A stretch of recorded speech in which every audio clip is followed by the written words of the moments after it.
Pour la troisième fois en moins d'un an et demi, une assemblée parlementaire française est appelée à voter sur un projet d'accord qui, depuis 25 ans, est au cœur des espoirs des fonctionnaires bruxellois et des craintes de nos agriculteurs, un accord avec le Mercosur. Le 13 juin 2023, notre Assemblée a massivement voté pour appeler le gouvernement en place à maintenir sa ferme opposition à l'accord trouvé par les négociateurs en 2018, à défaut de garantie contre l'entrée sur le sol européen de produits ne respectant aucune des normes que nous imposons aux nôtres. Le 16 janvier 2024, c'était au tour du Sénat de voter dans le même sens. Ce ne sera pas une surprise, en ce 26 novembre 2024, c'est encore une fois une très large majorité que nous rappellerons la position ferme de l'ensemble du spectre politique français à l'égard d'un accord qui, aujourd'hui comme hier, appelle de la part de la France un refus sans appel et sans ambiguïté. En effet, alors que, comme nous le rappelle la juste colère qui s'élève dans tous nos territoires ruraux, notre agriculture est aujourd'hui à bout de souffle et c'est face à un géant agroalimentaire qui ne joue avec aucune de nos règles qu'un tel accord mettrait nos filières en concurrence. Il existe entre le Mercosur et l'Union européenne, et plus encore avec la France, une disparité de conditions de production telle qu'à aucun moment on ne peut envisager que des échanges commerciaux sans barrière tarifaire puissent s'établir entre nos deux espaces sur une quelconque base saine. Prenons le cas emblématique de l'élevage bovin brésilien. Rappelons que le Brésil représente à lui seul 75% de la population et 70% du produit intérieur brut du Mercosur. Avec un cheptel de près de 200 millions de têtes, il constitue le premier exportateur mondial de viande bovine. Il représente à lui seul 25% des importations européennes et la moitié de celles ici du Mercosur. Au tarif douanier actuel, sa viande est près de 30% moins chère sur le marché européen que celle que nous produisons. Alors comment le modèle agricole brésilien parvient-il à une telle compétitivité ? Tout d'abord par l'ultra-concentration de l'exploitation, puisque 3 sociétés se partagent 92% de la production destinée à l'export, mais aussi par la déforestation massive. 75% des parcelles détruites en Amazonie sont remplacées par des cultures fourragères destinées à l'alimentation du bétail, mais également par un usage massif et immodéré d'antibiotiques, notamment utilisés comme activateurs de croissance, un usage que l'Union européenne interdit depuis 2006, et de produits phytosanitaires que nous interdisons pour les cultures associées à cet élevage. En l'absence totale de garantie de traçabilité des produits issus du marché sud-américain, d'ailleurs, le système autodéclaratif qui est inscrit dans l'accord fait presque figure d'injure à nos producteurs. Il est illusoire d'espérer une quelconque effectivité pour les clauses miroirs qui nous sont régulièrement présentées comme le remède à tous les accords commerciaux iniques. Aussi, face à une telle disparité, la seule question à laquelle il faut répondre est celle-ci. Assumerions-nous de prendre l'élevage brésilien pour modèle ? Pour le Rassemblement national, aujourd'hui comme hier, ce sera toujours non, et en conséquence, notre refus de cet accord est plus que jamais catégorique. Certains défenseurs de l'accord ou adeptes de la minimisation de ses conséquences agitent comme des craintes qu'ils estiment démesurer la question du tonnage. En effet, pour le bœuf, l'accord porte sur une réduction de droits de douane de 144 000 tonnes, équivalent carcasse de viande bovine, soit moins de 2% de la consommation européenne.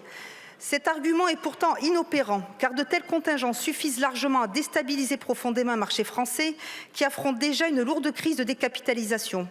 Aujourd'hui, la Loyau, importée du Mercosur, représente 25% du marché européen.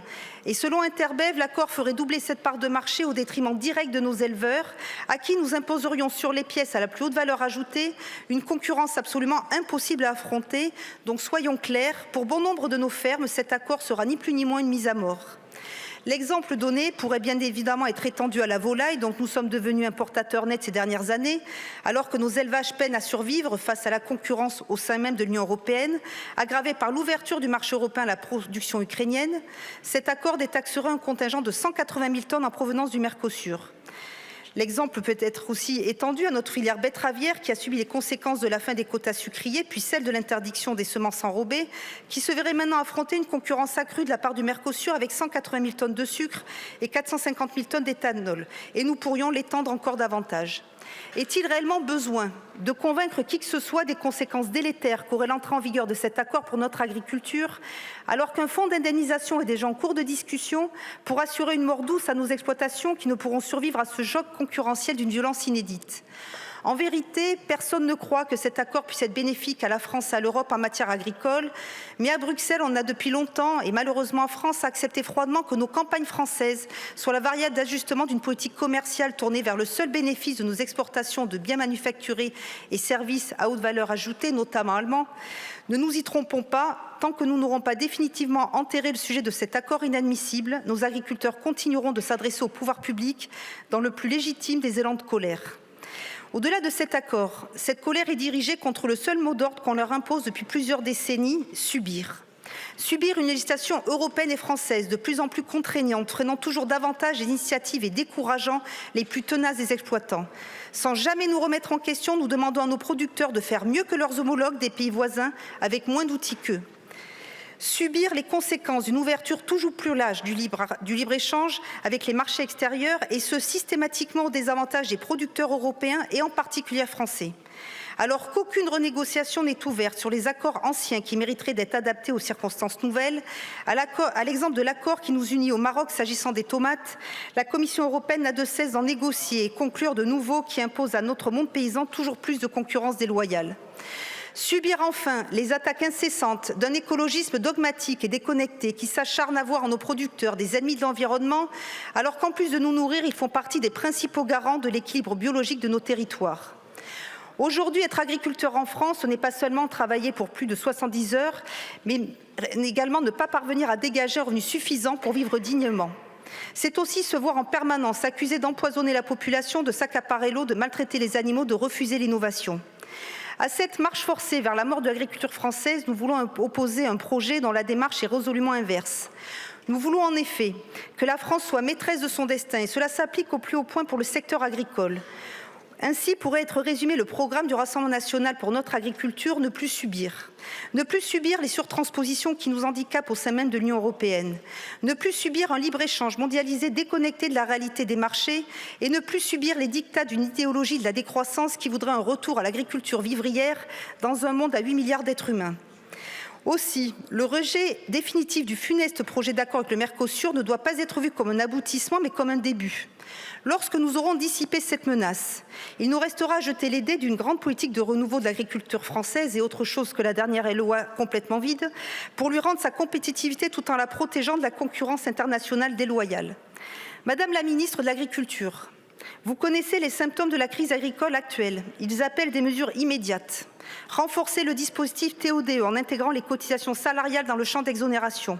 Réautoriser l'acétamipride pour que nos cultivateurs puissent utiliser le printemps, sachant que c'est utilisé partout ailleurs. Réformer l'indemnisation des pertes de récolte pour garantir une couverture équitable des exploitations face aux risques climatiques et épidémiques. Notamment, je pense à nos viticulteurs. Ils en ont un besoin urgent. Soutenir les organisations de producteurs des filières d'élevage pour favoriser une meilleure structuration de l'offre.